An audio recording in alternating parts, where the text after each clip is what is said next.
तूफ़ान कुछ घंटों के लिए दस्तक देता है। हम मेट्रो सिटी में रहते हैं तो हमारे लिए यह तूफ़ान सिर्फ कुछ घंटों का होता है।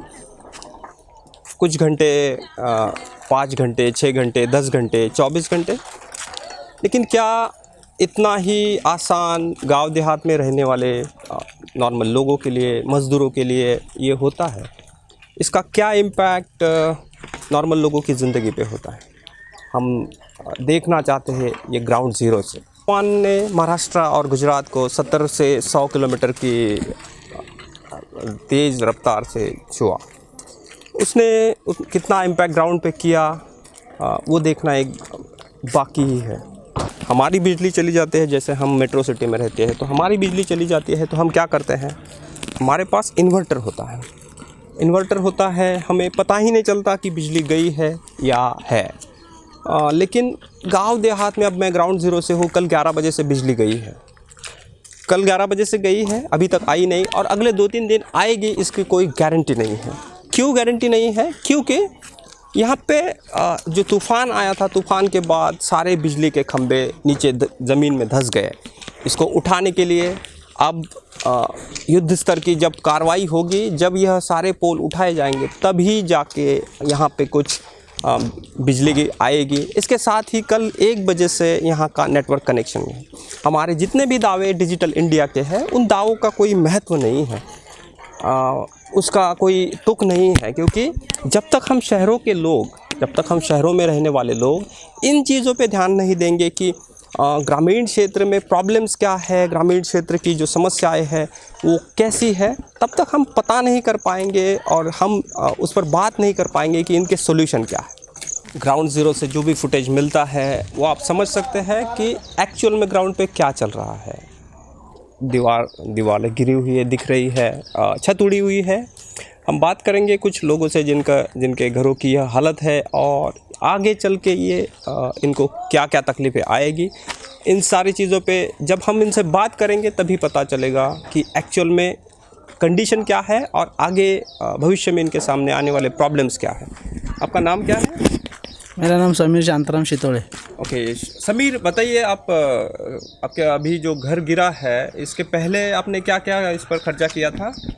अभी बांधकाम किया इसका घर का, अभी नया पतरा डाला, ये सब अभी किया, अभी भी बांधकाम काम चालू था अभी। ओके, तो अभी ये पूरा गिर गया है, तो इसको कैसे अभी आपके पास इसको पतरा जो खरीदना है, इसके क्या ऑर्डर दिया है? नहीं, अभी पैसा ही नहीं तो क्या करेगा अभी। तो कैसे करेंगे फिर? अभी देखिएगा क्या करेगा, वही सोच रहा है क्या करना पड़ेगा अभी। इसके पहले भी आपके यहाँ पे कुछ नुकसान हुआ था? नहीं, अभी ये पहले बार हुआ है, अभी ये नया बांधा है ना घर। क्या काम करते हैं आप? ऐसे मजदूरी करता है। मजदूरी करते हैं। मजदूरी करने वाले एक इंसान के लिए हर समय अपना एक सपना होता है, एक छोटा सा घर बनाए और आगे चल के उसको ही सजाए। आज उस सपने को आप बिखरते हुए देख रहे हैं।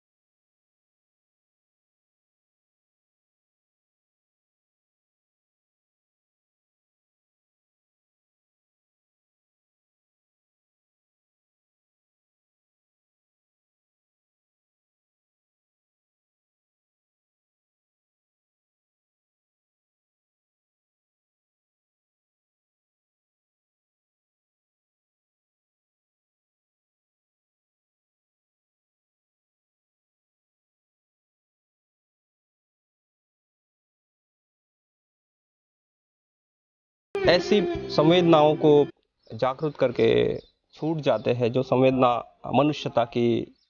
मनुष्यता को दर्शाती है। मेरे पीछे आप देख रहे हैं ये गिरा हुआ मकान। ये सिर्फ आपके लिए एक विजुअल्स हो सकता है, दीवारें हो सकती है या फिर कच्ची ईंटों का एक मकान हो सकता है, लेकिन ये किसी के सपनों का घर भी है। योगिता जी जो दिहाड़ी की मजदूरी करती है, परिवार में 4 लोग हैं, चारों लोग दिहाड़ी का मजदूरी ही करते हैं। लॉकडाउन जब से है तब से तो वो मजदूरी भी बंद है उनकी। एक बार 15 दिन पहले भी इसी गांव में एक छोटा सा तूफान आया था, तो उस समय भी योगिता जी का पूरा जो छत है वो उड़ गया था। तो उन्होंने लोगों से कर्जा करके उसको ठीक किया, लेकिन अब निसर्ग तूफान ने जो उन पर तबाही लाई है, तो उन पर जो अभी आप देख रहे हैं, जो दृश्य देख रहे हैं, इन दृश्यों को देखने के बाद उन पर क्या गुजर रही होगी ये हम आप वैसे नहीं तय कर सकते। इसीलिए हम योगिता जी से बात करेंगे और जानेंगे कि उनके आगे अब परेशानी क्या है और इन परेशानी के निपटने के लिए उनके पास उपाय भी क्या है। आपका नाम क्या है? योगिता निकम। योगिता जी बताइए, आप आपकी परेशानी बताइए, आप पर अब क्या गुजर रही है, आपने कैसे मकान खड़ा किया, क्या काम करती है, थोड़ा विस्तार से बताइए तो दर्शकों को पता चले। काम आमचा शेतीचा, दुसरा कसला काम आहे आणि त्याच्यावर आपला ह्या केलेला आता एवढा कर्ज झाला 1 लाख रुपये, काय करणार मग अभी आणि आप परत आता हा कोसळला, आता काय करेल माणूस तरी, जेवायची मुसीबत राहिली, काय करणार, कुठनं आणणार आता, कोण देणार आम्हाला। अब ये जो खड़ा करने के लिए आपके पास कोई पैसा नहीं है। इसके पहले आपने खड़ा किया तो कर्जा निकाल के कर्जा हो, कहाँ से कर्जा निकाला था? प्राइवेट निकाला था या बैंक से निकाला था? तो बँकेतनं निकाळला आणि असं दिलं लोकांनी। सब जगह से उठा के नहीं है। हाँ, ठीक है योगिता जी, और आप कुछ बताना चाहते हैं, आप सरकार से कुछ मदद मांगना चाहते हैं तो आप बता सकते हैं, हम आपकी आवाज़ सरकार तक भी पहुंचाने का प्रयास तो करेंगे। आता काय करणार आम्ही तरी। हाँ यशवंत जी, आप बताइए, आप कुछ कह रहे थे। अभी क्या ये सब मुसीबत में पड़ा है, क्या करेगा अभी इसका कुछ कर नहीं सकता अभी। हाँ, वो तो अभी ये क्या करेंगे, इससे किधर खर्चा लाएगा।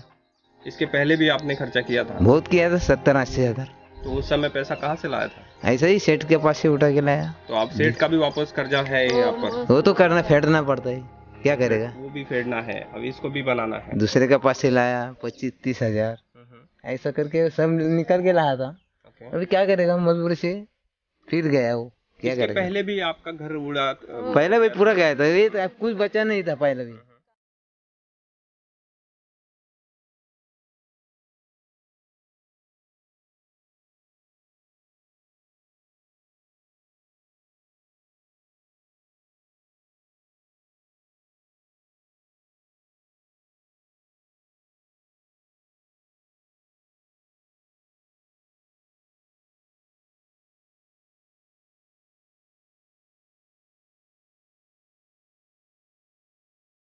ये तो पूरा गया था, वो फिर से बनाया मैं। ओके, तो उस समय अपने पैसा उस समय भी कर्जे से लाए थे या सरकार से कोई मदद मिली थी? नहीं, कुछ किधर ही नहीं मिला।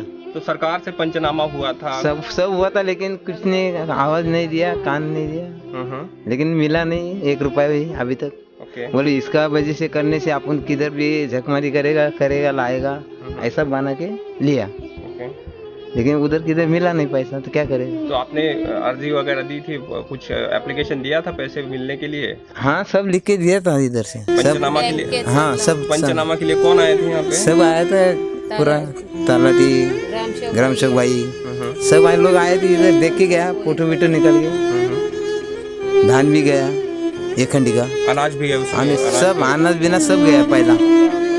ओके, वो पहले इसमें भी अनाज गया? हाँ, अभी भी इसमें भी गया, अभी भी गया, पूरा टाकी भी खाली गया, हो गई पूरा गया, क्या बचे नहीं। ओके, बाकी कुछ तो रहे नहीं अभी तक। और काम अभी शुरू है या काम बंद है? काम चालू है, लेकिन जाता किधर, अभी ये ऐसा हो गया तो काम पे किधर जाएगा, काम पे तो जाता है।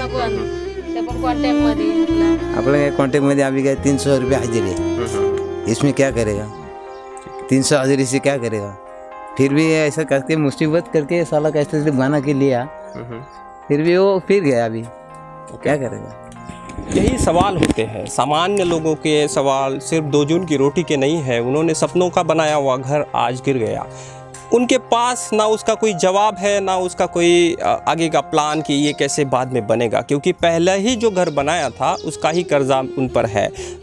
इसके पहले 15 दिन पहले जब छोटा तूफान आया था, तब जब उनको नुकसान हुआ तो सरकार की तरफ से कोई मदद नहीं मिली। उनका खाने का जो धान है वो भी उसी समय भीग गया था। तो 2 जून की रोटी, उसके साथ घर पर छत, ये सारे सवाल और ये सारे जो उनके रोज़ के प्रॉब्लम्स है, यही गाँव देहात की सच्चाई है।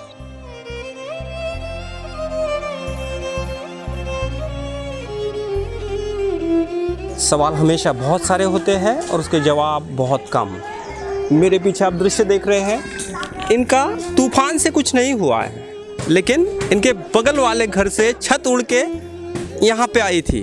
अब उन्होंने ये छत तो निकाल दी है, लेकिन आप दृश्य दे सकते हैं, यानी तूफान से होने वाली जो क्षति है, सिर्फ क्षति ऐसे नहीं है कि उनको डायरेक्ट हुई है, ऐसे बहुत सारे जो नुकसान है वो नुकसान ऐसे हुए हैं कि बाजू वाले का छत उनके यहाँ पे गिर गया, या फिर बाजू वाले का कोई जो और छत है, दीवार है, इनके वजह से होने वाली क्षति आपको दिख सकती है कि यहाँ से छत उड़ के दूसरे घर पे आ गई और दूसरे घर पे उसने अब नुकसान कर दिया है।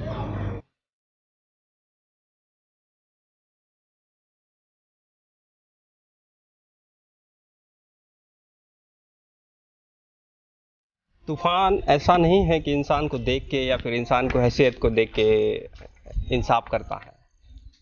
एक ही गांव में जहां पे एक सामान्य जन का घर उड़ा, उसी समय एक सरपंच जो गांव के मुखिया है, उनका भी घर उड़ा हुआ देख रहे हैं।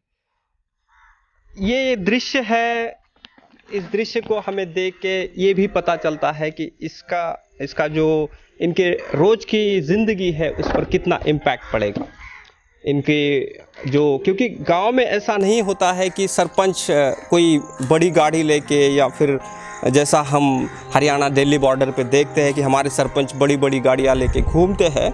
गांव देहात में ऐसा नहीं है। एक पॉलिटिकल पोजीशन तो होती है, लेकिन उसी समय उनके पास वो रिसोर्सेस नहीं होते कि वो उनको तत्काल बैकअप कर सके। हम इस गाँव के सरपंच से बात करेंगे, उनसे जानेंगे कि इसके पहले भी एक तूफ़ान आया था, उस तूफ़ान में उनको, उनके गांव को सरकार की तरफ से क्या मदद मिली, अभी उनके सामने चुनौतियाँ क्या है। बिजली नहीं है, नेटवर्क कनेक्शंस नहीं है, गांव टूटा, वो घर टूटे हुए हैं। तो हम बात करेंगे उनसे और जानेंगे कि आगे का रास्ता क्या है। तो हमारे साथ इस गांव के सरपंच जुड़ने वाले हैं। आपका नाम क्या है सर? शंकर भगवान काते। ओके, तो शंकर जी हमारे साथ जुड़ रहे हैं। हम उनसे बात करेंगे, जानेंगे कि गांव के सामने क्या तकलीफ़ें हैं, उनके खुद के सामने एक पद पर रहते हुए क्या तकलीफ़ें हैं, पिछले तूफान जो आया था उसके बारे में भी जानेंगे, और अब जो निसर्ग तूफान ने उनके गांव को हिट किया है, उनके सामने कितनी कड़ी चुनौतियां हैं, कैसे वो उससे निजात पाएंगे, हम बात करेंगे विस्तार से शंकर जी से। हाँ शंकर जी बताइए। अगले महीने में भी ऐसा ही तूफान आया था, तो मेरे ग्राम पंचायत के 90% घर का ये ऐसा ही हाल हुआ था। उसका पंचनामा किया, लेकिन आज तक सरकार की कोई मदद नहीं मिला हमारे को। और अभी भी कल ही ऐसा हुआ कि पूरा 90% ही वैसा ही हुआ। जो पहला तूफान आया था वैसा ही तूफान आया। अभी देख रहे हैं कि मेरे घर का भी क्या हाल हो गया है। इतना अच्छा काम करके भी जो तूफान आके घर का जो चीज़ मांगता है, अन्न वस्त्र निवारा, अभी तो बारिश भी हुई और ये सब तूफान में गया है, तो अभी कोई चीज़ नहीं रही किसी के पास भी। यही है, मेरे पूरा पब्लिक का ये हाल है। ग्राम पंचायत का जो रहवासी है उन सब लोगों का यही हाल है। इसके ऊपर गवर्नमेंट ने थोड़ा फार तो ध्यान देना मांगता है। मेरी ग्राम पंचायत पूरी मागासवर्गीय है। इधर आदिवासी लोग, ठाकुर लोग और भटकी जमात का लोग रहता है। तो गवर्नमेंट ने थोड़ा बार ये कोरोना का जो 3 महीना लॉकडाउन है, उसके वजह से मेरे लोगों को कुछ काम भी नहीं मिल पा रहा है। अगर ये रहने के लिए घर भी नहीं रहेगा, जो चीज़ मांगता है अन्न वस्त्र निवारा, ये 3 ही चीज़ नहीं रहेगा, तो ये बारिश में मेरा लोग क्या करेगा। इसके ऊपर मैं मुख्यमंत्री साहब को बोल रहा हूँ कि प्लीज़ कृपया करके मेरे गाँव को ध्यान दे के जो नुकसान भरपाई कृपया करके दे दो। ओके, वो तो ठीक है, वो तो एक नुकसान है, वो सरकारी मदद तो है ही, लेकिन आपको अब ज़मीनी तौर पे खुद को भी कुछ काम करना होगा, क्योंकि पूरा गांव पड़ा हुआ है। पूरी लाइट आपकी, अब मुझे नहीं लगता, मैं जो दृश्य देख रहा हूँ पूरे पोल गिरे हैं। तो ये आपको क्या लगता है कि ये लाइट कैसे रिकवर होगी? लोगों की जो परेशानियाँ हैं, पानी है, नेट कनेक्टिविटी नहीं है, इसके लिए क्या आप गांव के स्तर पे कुछ काम कर रहे हैं? कैसे, कुछ क्या आइडिया है आपका? तो पूरा अभी कुछ मोबाइल भी नंबर नहीं लग रहा है, फ़ोन भी नहीं हो रहा है। लेकिन वो बोहिर जो है वो लाइनमैन का काम करता है, उसको हम जाके बोले हैं कि क्या करने वाले हैं, तो बोलते काम चालू है, अभी साहब को बोला है, ऐसा बोल रहे हो। ओके। और गांव में जो लोगों के जिनके पास अब कोई ताकत ही नहीं है, कुछ लोग हैं जो आज खरीद सकते हैं, ठीक है, लेकिन कुछ लोग हैं जिनके पास ना अनाज खरीदने के पैसे होंगे, ना छत खरीदने के पैसे होंगे, तो उस समय आप इमीडिएट क्या क्या आपके पास सामने विकल्प दिख रहे हैं? अभी जो घर अच्छा है उसमें हम उसको शिफ्ट कर रहे हैं। ओके। कि जरूर बारिश से बच सके, लेकिन उसका घर तो खुद को करना ही पड़ेगा ना, दूसरे के घर में कितना दिन रहेगा। और जो मेरे लोग हैं, ऐसा कोई पैसे वाला नहीं है कि आज ही खरीद सके, और लॉकडाउन के वजह से कोई बाजार में मिल रही नहीं है ना। बराबर, ये भी एक। हाँ, तो चालू करना मांगता है, कम से कम लोग खरीद सके। कोरोना का कोई पेशेंट था? नहीं, वो मालसे ग्राम पंचायत में था। मालसे ग्राम पंचायत में थे। तो आपके यहाँ पे भी कुछ लोग क्वारंटाइन किए थे? क्वारंटाइन किए थे। ओके, तो उनको आप कल छोड़ दिया है? हाँ, कल ही छोड़ दिया उसको। उसका 15 दिन हो गया ना पूरा। ओके, ठीक है। सवाल सिर्फ ये नहीं है कि सरकारें क्या काम करती है, सवाल ये भी नहीं है कि प्रशासन कितने समय में इसको रिप्लाई करेगा। सवाल ये है कि इन गरीब लोगों के जो गांव देहात में बसते हैं, जैसे हम मेट्रो में हैं तो हमारे पास इन्वर्टर होगा तो एक ही मिनट में लाइट आ जाएगा, हमारे पास नेट कनेक्टिविटी का कोई प्रॉब्लम नहीं होगा। ग्रामीण क्षेत्र में ये प्रॉब्लम सिर्फ नेट कनेक्टिविटी का या फिर इलेक्ट्रिक का नहीं है, मौजूद की रोटी, राशन पानी और घर का छत, इन सारे सवालों से घिरे हुए ये गांव के लोग और उनके सामने सवाल। दूसरा तो कुछ मंजर आज ग्राउंड जीरो पे नहीं है।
Subscribe now and press the bell icon.